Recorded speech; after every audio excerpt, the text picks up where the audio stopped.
Alright guys, welcome back to another video. My name is Forrest Munden and I'm currently listening to It's 1998 and You're Drifting Tokyo. I didn't mean to pop that up. Today we're going to be talking about, where's my, where's wife? No. I love this guy, by the way, the CFI notebook. This guy is amazing. So we're going to be talking about defense mechanism. This is going to be under FOI, so Fundamentals of Instruction. And the acronym that he uses is CPD-FAR.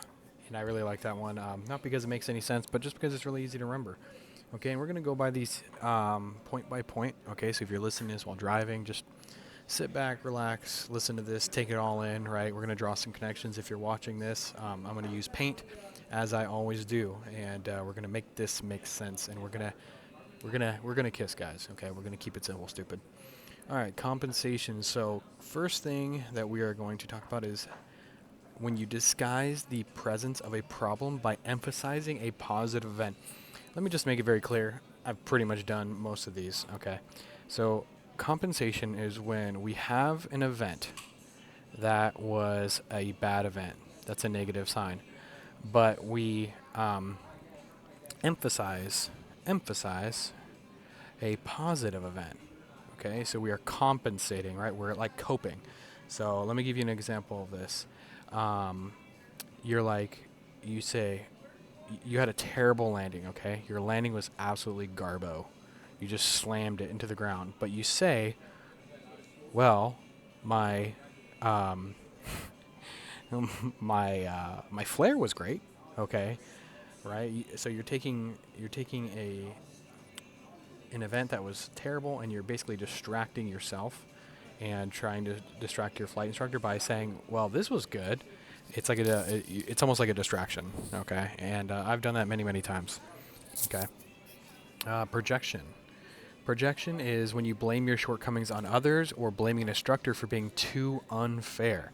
And this is something that's really common in flight school, and I've tried not to do this myself, but it's basically where an example is you're a flight student and you're with a new flight instructor after you ditched your last one, right? This guy's over here, and he's all sad, and he's sad because you ditched him as a flight instructor. But now you're with this new flight instructor, okay, and you're constantly blaming all of your old problems, your problems of why you can't land or why you can't do steep turns, because you're constantly talking about how this guy taught you wrong, which may very well be true, but most of the time it's not, and you just kind of suck, right? No, I'm just kidding. But that's projection, is where you're blaming your shortcomings on others. All right, denial. When we talk about denial, okay, let's go ahead and erase this. When we talk about denial, we talk about refusing to acknowledge disagreeable realities, okay? You're simply denying the reality. You're denying the reality of your steep turns. You're denying the reality of your approaches. You are your things are happening, like objectively things are happening within the air that are within your control, but instead of taking responsibility for what you can control, you simply deny the fact and you say, well, I thought it was pretty good, or some, and your instructor is looking at you like, no, that was actually terrible. Okay, because it's easier to deny the reality of you sucking rather than to accept the idea of you sucking at being a pilot currently and doing something about it. Okay, so we have CPDF, flight, escape frustration by physical or mental flight. So you are choosing to almost disassociate from the situation. You are choosing to emotionally detach from where you're currently at, okay? So we have the flight or flight mechanism, right? You're choosing to essentially run away. And that could look like a bunch of different things where you kind of like just, I don't want to say give up on the flight, but escape frustration by physical or mental flight. I would say a really good example of this is like when you get home and you know you should be studying, but studying is so stressful to you that you'd rather like play video games or something like that. And that's something that I did. I was like, I could really study the POH right now or the PHAC and learn about airspace, or I can play video games, because it was easier to play video games and to fly away from my situation, okay? Aggression.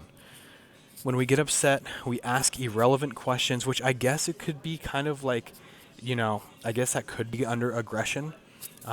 refuse to participate in class activities or disrupt activities. So I think what we're mostly going to see here when it talks about defense mechanism is just mostly just getting upset, okay? You're getting upset with your turns, you're getting upset with your flight instructor, you're getting upset with yourself, you're getting upset and you're starting to get frustrated. And as we get more frustrated, right, our flight quality goes down. Okay, and this is a defense mechanism. Sometimes it's literally easier to get angry at the current situation than it is to actually address the problems that we're having. Okay, flight school is incredibly frustrating, and it's sometimes very difficult to not get frustrated with your flight instructor, especially when you're having challenges. Okay, rationalization. You substitute excuses for reasons. Okay. I feel like there's a better way we can put this. We're rationalizing. Okay, let me give you an example, okay? You're flying, you're a 12-hour student, and you are unable to maintain your altitude. You're up 500, you're down 500, right? You're not able to maintain your headings at all. And you say, well, it's really bumpy outside, or the sun is in my eyes, or the wind is pushing me. That's a rationalization, okay? That's essentially an excuse. So I want you to make the word rationalization and excuse synonymous with one another, because there's the same thing. So that's a perfect example. We see it all the time. We've all done it, right? Oh, I couldn't do this power off because it was really windy out. When in actuality, we should be better than the wind as a pilot and overcome those obstacles, okay? Resignation. We've all done this before. This is incredibly easy to do as a flight student, okay? We've all resigned at one point, especially at our learning plateaus, but you may no longer believe it profitable or possible to work further, okay? And occurs when student doesn't grasp the fundamentals of earlier lessons. That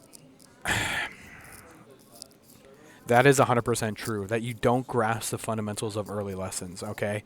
I often notice that when you want to resign, right, you want to give up, you have to go back to where you started, and sometimes you have to completely restart and start from step one, okay? And then work your way back up, because you're like, wow, I'm missing some like really important steps here, and I need to kind of recoup a little bit, okay? So resignation. Sorry guys, it's getting kind of loud in here. We got a guy that's yapping for some reason, super loud. Reaction formation, developing conscious attitudes to cover up the opposite, okay? Not caring how people think about them when they really do. So one of my flight instructors, she gave the example of you're kind of just like being very agreeable. Like people are like, oh yeah, I enter the pattern this way, which is completely legal. And you're like, oh yeah, me too. And you're like, why did I just say that? Like I actually don't do that. But you're just saying these things to kind of fit in with the crowd, okay? And this goes back to Maslow's hierarchy of needs, where you're kind of like feeding into that belonging part of the hierarchy because you just want to like be a part of the crew, okay? So this is simply saying that it's easier to go along with the flow of, traffic, or it's easier to go along with the crowd rather than oppose them, especially when they're wrong, okay? So these are our defense mechanisms, and the acronym is CPD FAR, all right? I hope that helped, guys. Have a good one.